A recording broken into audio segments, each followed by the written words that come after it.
Hi guys, welcome back. Today, Samsung unveiled its newest slate of mid-range phones, and near the top is the Galaxy A80. In keeping with the company's strategy, this phone debuts with a wild new feature. Its suite of rear-facing cameras flip forward to take selfies with a slick mechanism. Samsung says the Galaxy A80 is a phone created for the people engaged in the era of live. When users select the selfie camera, the three cameras will pop up and rotate automatically. The camera module features a 48-megapixel primary lens, as well as a 3D depth sensor and an 8-megapixel ultra-wide-angle lens. That 3D depth sensor will not deliver 3D face recognition support, however.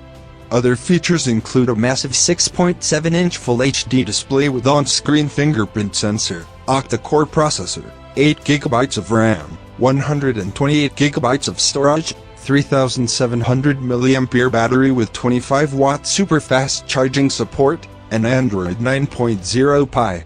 Make no mistake, the phone may feature a screen as big as the Galaxy S10 5G, but this isn't a flagship.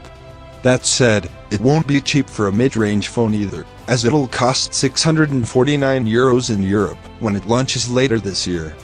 Because of the mechanism that slides the camera upwards, Samsung apparently had to ditch a few features you might expect from Android devices. For example, there's no mic cross slot on this phone, and there's no headphone jack. The Galaxy A80 will launch on May 29th in several regions, including Europe, Asia, and Australia, and will be available in three colors: Angel Gold, Ghost White and Phantom Black. Thanks for watching everybody. Don't forget like and subscribe, share if you liked.